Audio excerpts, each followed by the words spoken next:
はい、どうもゆうすけです。今回の動画では、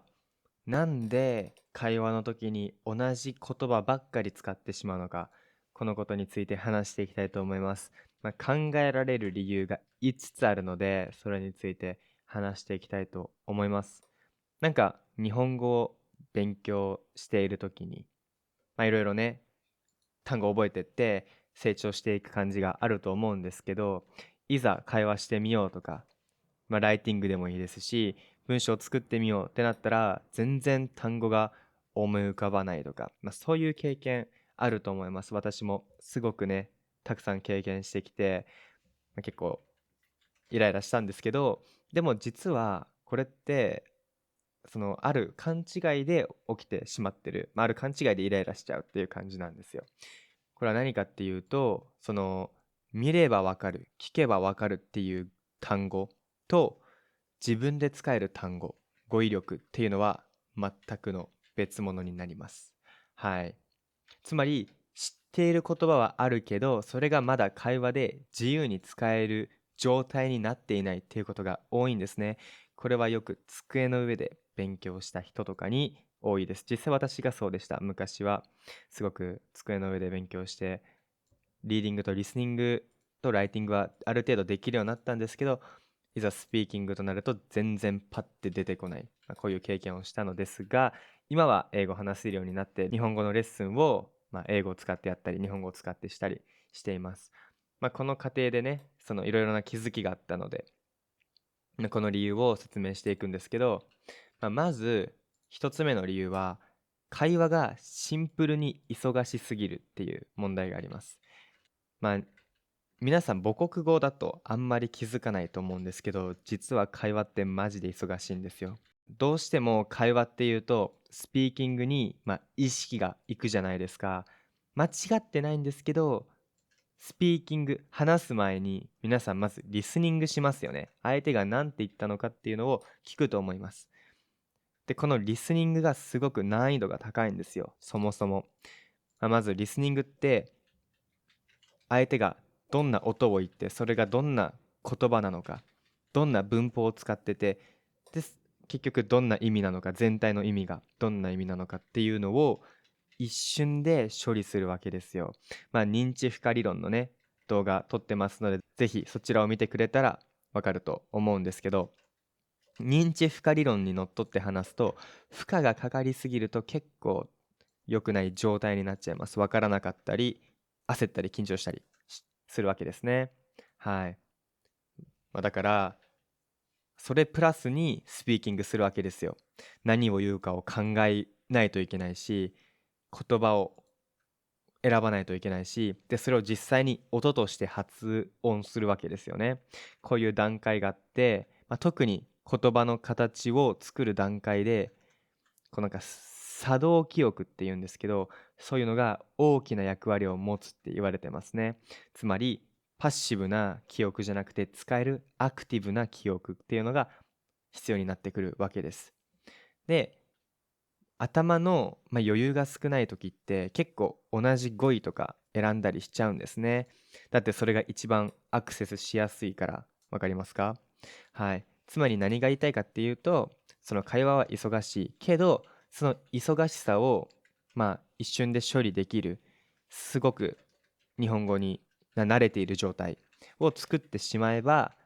一瞬で頭がね、処理できるから、他のことに頭を使えるわけですよ。どういう言葉使おうかなとか、どんな単語使おうかなとか、そういう余裕を作れるようにするために、早く処理できるようにしてほしいと思います。これは、また、他の動画でも言ってますし、今後も説明していこうと思いますので、ぜひチャンネル登録して、私の動画を見てほしいと思います。はい。で、次なんですけど、単語を知っていても遅いんですね、出すのが。まあ、大事なのが、知識と瞬発力っていう考え方です。例えば単語帳で日本語と英語が書いてあって、それで覚える。そうやって覚えた知識っていうのは、大体の人が瞬発力がないただの知識です。でも知識ももちろん大切です。そのプロセスも必要なので、単語を覚える際には。で、これを実際に使うっていう段階に持っていかないといけないわけです。瞬発力が必要になってくるっていうところですね。そう、どうしてもやっぱりその会話ってね、正しく話したいとか、間違えたくないっていうのがあると思うんですけど、結局この瞬発力が大事なので、結構ね、スピードを意識して今度会話してみるっていうのもいいと思います。実は、ちょっと間違いを作ってもいいから挑戦してみようってやった方が案外うまくいったりもします。私が実際にそうでしたね。英語の勉強の最初の方はすごくゆっくり考えて話してたんですけど、後半からミスしてもいいからミスした後に、あ、こういう間違える癖があるな、修正しようってすればいいやって思うようになりました。なので今でも全然ミスしますし、別にミスすることは悪いことじゃないです。言語って伝えるためにあるので、はい。なので、むしろどんどんミスして自分の弱点っていうのを見つけてほしいと思います。ちょっと話はそれたんですけど、2つ目の理由としては瞬発力ですね。早く話すっていうところができないからですね。なので同じ声を使ってしまうというわけです。This is a quick ad. Don't have anyone to practice Japanese with? We've got the perfect lessons for you. From beginner textbook lessons to real speaking practice, we create a custom lesson that fits your level. What kind of lesson would you like? Tell us in your trial lesson. Book from the description. 次、3つ目です。3つ目は言葉を塊として、記憶していないっていうことです。例えば日本語でもそうなんだ、確かに、でも実は、なんかちょっとと思ってて、すでにこんな感じでなんか文法が変化しているとか、単語が組み合わさっているとか、こういう表現で覚えた方がいいんですね。例えば英語でも thing って言葉はあるけど、the thing is これフレーズで覚えるわけじゃないですか。とか I feel like とか、これも同じなんですけど、こういうのをパッて言えるようにするためには、こういうセットでね、覚える必要があるっていうところで、その勉強する段階で塊で覚えるっていう方法をちょっと意識してやってほしいと思います。これも研究があるんですけど、第二言語の処理や流暢さに関わっていて、明示的に学んだり練習したりすることで話しやすさの向上につながるって報告されてます。ちょっと難しいんですけど、結局特に第二言語はこういう、フレーズというか熟語というか、そういうのが大事になってくるわけです。はい。結構今の3つが大きい理由なんですけど、4つ目の理由、これ私が考えた結構意外とみんな気づいてない理由じゃないかなと思ったので話します。4つ目はフィラーをうまく使えてないっていうところです。このフィラーって何かっていうと、とか、そのとか、とか、なんかとか。まあ、今みたいな感じで、私よく使うんですよね。てかみんな使うと思います。英語でも kind of とか well とか全然使うと思います。で、そのフィラーってなんで使った方がいいのかっていうと、フィラーって実は次私が話しますよ。だけどちょっと浮かんでないから言葉が思い浮かばないからちょっと待っててねっていう意味があるんですよ。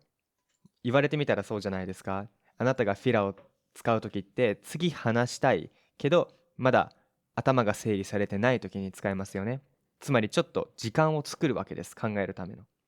はい。なので意外とフィラーを勉強してフィラーを、最初はねたくさん使ってしまう可能性はあります。だって第二言語だからたくさん考える時間が必要だから。でもそれでも OK なのでたくさんフィラーを使って、次の言葉を話しやすくさせていいと思います。実際にその科学的にもフィラーを使った方が話しやすくなる、会話を促進させるっていうような研究も出ています。なのでぜひ使ってください。あと、その私が思うのと、あとはこれ今有名なんですけど、その流暢性っていうのは結構このフィラーをうまく使えてるかどうかによります。もちろんね、その会話が綺麗な文章を話すことも大事なんだけど、そのネイティブってめちゃくちゃフィラー使うので、ぜひこのフィラーをマスターしてほしいと思います。できる人はちょっと長めのフィラーね。例えば、なんて言えばいいかなとか、どうだろう、俺の意見ではとか、こんな感じでちょっと長めのフィラーとか、つなげる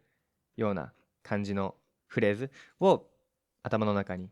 ストックしていくような感じでいいと思います。はい。で、これ、最後の、原因なんですけど、これは緊張しすぎ問題っていうので、いや、そんなん当たり前だろって感じなんですけど、先ほども話した通り、めっちゃすごいんですよ。スピーキングって。人間がもういろいろ頑張ってるので、頭の中でね、いろんなのを処理してるので、すごく忙しいのに、緊張とかしてたら、そこに意識引っ張られちゃって、もっと言葉が出にくくなるわけじゃないですか。これ私がすごく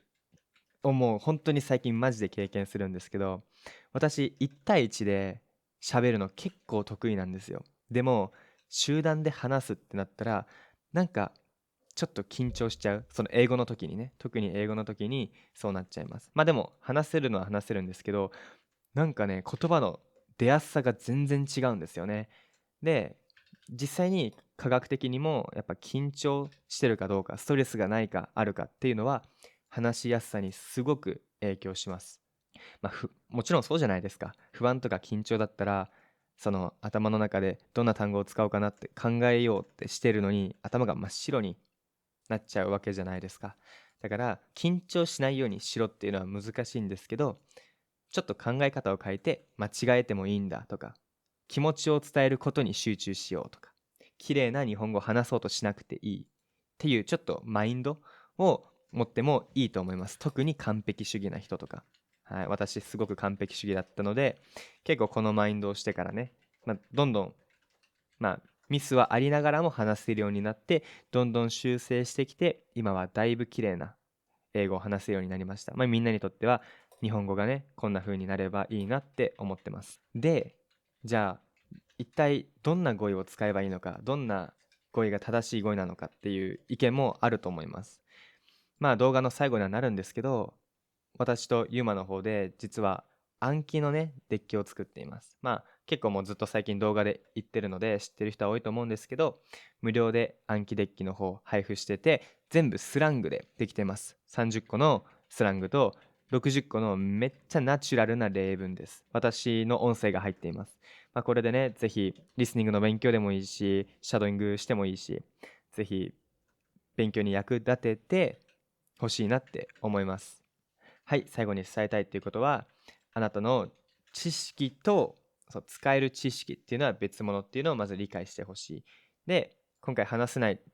理由とか、同じ語彙ばっか使ってしまう理由っていうのが分かったと思います。なので、自分の弱点をね、見直して、いいアプローチをして直していってほしいと思います。今回の動画はここまでです。オンラインレッスンの方、いつも通りやっていますので、